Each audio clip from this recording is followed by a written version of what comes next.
अर्थव्यवस्था को झकझोर सकती है। क्या तेल और गैस की सप्लाई पर मंडरा रहा है खतरा? और सबसे बड़ा सवाल, क्या विदेशों में रह रहे करोड़ों भारतीय सुरक्षित? आज इन सभी सवालों का जवाब दिया है देश के प्रधानमंत्री नरेंद्र मोदी ने सीधे संसद के उच्च सदन राज्यसभा में। प्रधानमंत्री मोदी ने पश्चिम एशिया यानी मिडिल ईस्ट में जारी जंग को लेकर बड़ा बयान दिया। उन्होंने साफ कहा, इस युद्ध के दुष्प्रभाव लंबे समय तक रह सकते हैं। पीएम ने बताया, इस संघर्ष ने भारत के सामने कई अप्रत्याशित चुनौतियां खड़ी कर दी हैं। व्यापारिक रास्ते प्रभावित हो रहे हैं, गैस, कच्चा तेल और उर्वरकों की सप्लाई बाधित हो रही है और इसका सीधा असर भारत की अर्थव्यवस्था पर पड़ सकता है। सबसे बड़ी चिंता खाड़ी देशों में रह रहे 1 करोड़ से ज्यादा भारतीयों की सुरक्षा। प्रधानमंत्री ने कहा कि भारतीयों की सुरक्षा हमारी सर्वोच्च प्राथमिकता है। पीएम मोदी ने हॉर्मुज स्ट्रेट पर भी बड़ा बयान दिया। कमर्शियल जहाजों पर हमला और हॉर्मुज में रुकावट स्वीकार नहीं।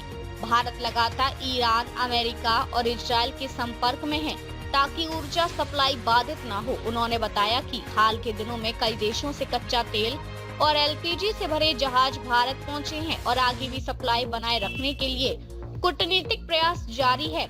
युद्ध के बीच भारत ने बड़ा रेस्क्यू ऑपरेशन भी चलाया। 3.75 लाख भारतीय सुरक्षित वापस लाए गए। ईरान से 1000 से ज्यादा नागरिक निकाले, जिनमें 700 से अधिक मेडिकल छात्र शामिल हैं। लेकिन कुछ हमलों में भारतीयों की मौत और घायल होने की खबर भी सामने आई है।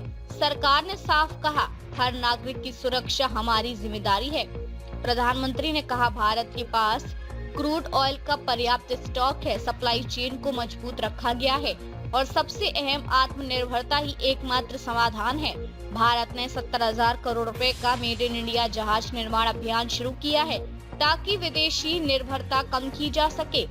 पीएम मोदी ने किसानों को भी भरोसा दिलाया, खाद और उर्वरकों की कोई कमी नहीं होगी। बुआई सीजन के लिए पूरी तैयारी है। इसके लिए 7 नए एम्पावर्ड ग्रुप बनाए गए हैं जो महंगाई, सप्लाई और ऊर्जा संकट पर नजर रखेंगे। वर्तमान संकट ने पूरी दुनिया की इकोनॉमी को हिला दिया है। अभी तक पश्चिम एशिया में जो नुकसान हुआ है उससे रिकवर होने में भी दुनिया को बहुत समय लगेगा।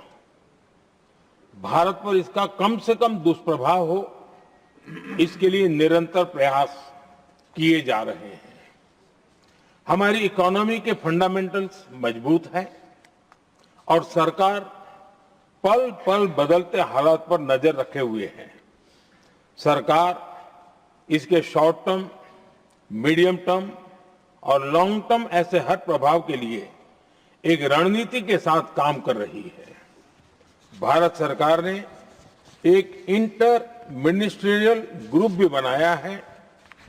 ये ग्रुप नियमित मिलता है और हमारे इंपोर्ट एक्सपोर्ट में आने वाली हर दिक्कत का आकलन करता है और ये ग्रुप आवश्यक समाधान पर भी निरंतर काम करता रहा।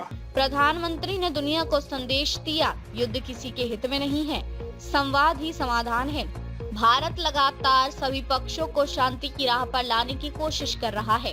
तो सवाल अब भी खड़े हैं, क्या ये जंग और गहराएगी? क्या ऊर्जा संकट और बढ़ेगा? क्या भारत इस वैश्विक संकट से खुद को बचा पाएगा? लेकिन एक बात साफ है, भारत सिर्फ देख नहीं रहा बल्कि हर मोर्चे पर रणनीति के साथ डटा हुआ है। शांति, कूटनीति और आत्मनिर्भरता, यही है भारत का जवाब इस वैश्विक संकट को।